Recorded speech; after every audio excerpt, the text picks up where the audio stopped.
Motovlogging. What I like and dislike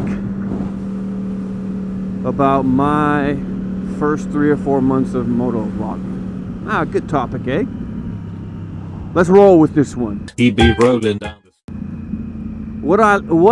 Let's talk about the things I like about motovlogging. I like the fact that I get to get out and ride my bike. That's pretty awesome, huh? It's a great reason to motovlog, right? To get out there, spend some time on your motorcycle, talk about some cool stuff, meet some people. That's a great reason to motovlog. You know, if you have something interesting to say, motovlogging is a good avenue to say it. You know, just vlogging in general, I guess. What you just said is one of the most insanely idiotic things I have ever heard. At no point in your rambling, incoherent response were you even close to anything that could be considered a rational thought. What else? I like editing. I like being on computers. I like the whole editing process.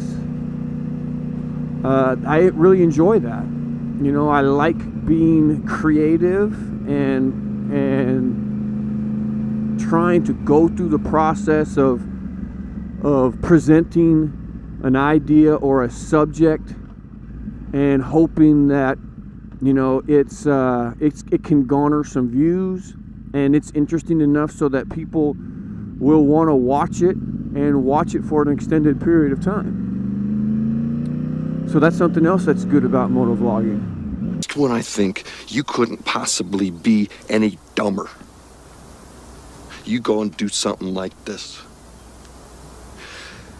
and totally redeem yourself. You know, and I think that I've had an interesting life. I've done some things that not a lot of people have done. You know, and I like talking about it. I don't necessarily, you know, want to say everything about the things that I've done in my life. You know, but there certainly have been some really interesting things that have happened that I don't mind sharing.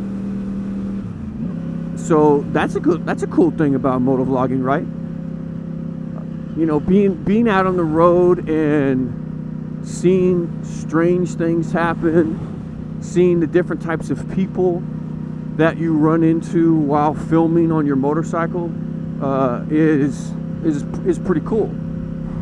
So I like, those are some of the things that I like about the process of motovlogging. Some of the things I dislike about motovlogging are it's pretty time consuming, you know, and especially when I don't necessarily have a tremendous amount of support from my significant other, and I understand why. That I don't have the support, and I don't necessarily need that support. It's a fine line. I don't want to do anything that's going to upset my wife, and spending time away driving and filming and trying to be creative is, you know, is kind of frustrating for her. So I certainly don't like that aspect of motovlogging. You know, is there an easy remedy for that? No. You know, I wish that she would, you know, I wish that she would like riding as much as I do. You know, she has a hard time dealing with the fact that I want to go ride. And I don't think that she, you know, recognizes or understands that I've wanted to own a motorcycle for a long time. And, you know, it's just gotten to the point where it was the right time for me. Not necessarily the right time to motovlog, but the right time for me to own a motorcycle. I think that, like I said, for me, it's always been about maturity level.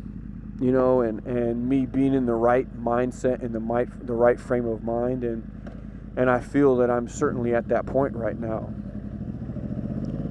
You know, I ride an R1, and my guess is that this bike is capable of doing 180, 185 miles an hour, and the fastest I've had it is, you know, 85, 90 miles an hour. And, you know, actually when I did that, I was just kind of fooling around and accelerating on a very empty road, and then I happened to look down and see how fast I was going, and it was in at least second gear, and you know, and I was accelerating. That was the hardest that I had accelerated on the motorcycle, and you know, it happened really quickly, and you know, and I looked at it and I was like, you know what, this is not me. I'm not interested in going this fast, so I slowed down. But that's who I am, you know, and there's plenty of motovloggers out there that ride fast and ride crazy, and part of their channel is doing stuff like that, pulling wheelies and lane splitting super fast and getting mad at people if you know, if they perceive them doing something illegal.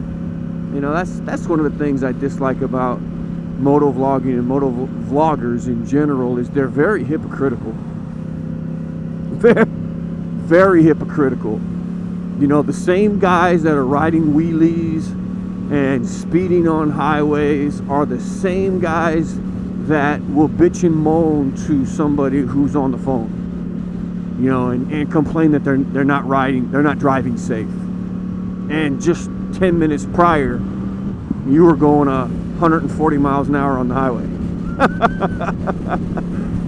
That to me is comical. When I see that from a motovlogger, you know, I just go away and I never come back to them. That's one of the reasons why I like Walterific so much, is for the most part, you know, his channel is very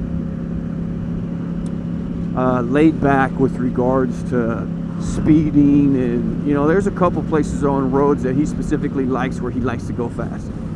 But other than that, you know, he's not one of those guys that is all about shock value.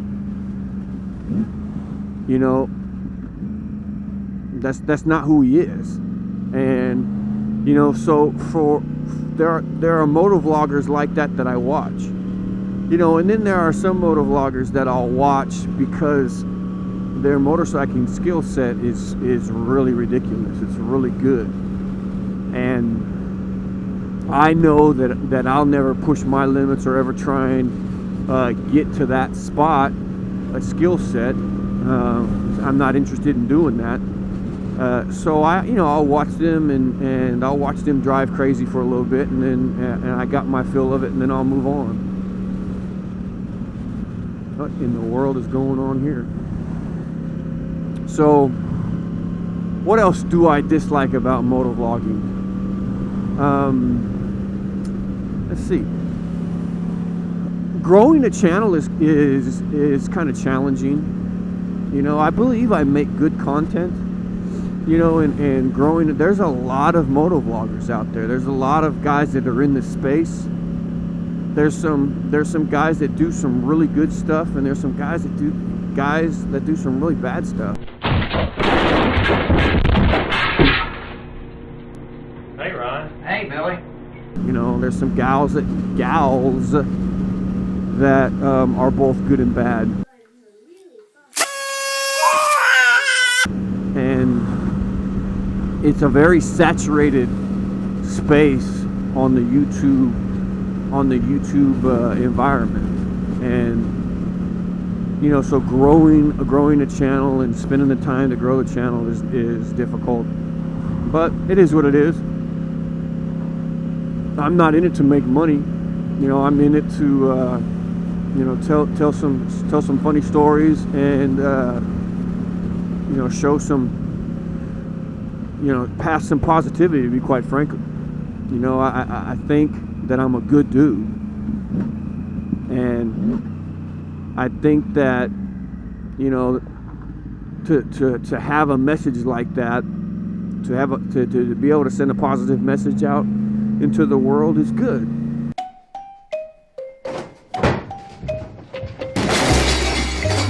It's not bad, it's good. I think the more positive messages that people hear and people see, the better off they'll be, the better off life is.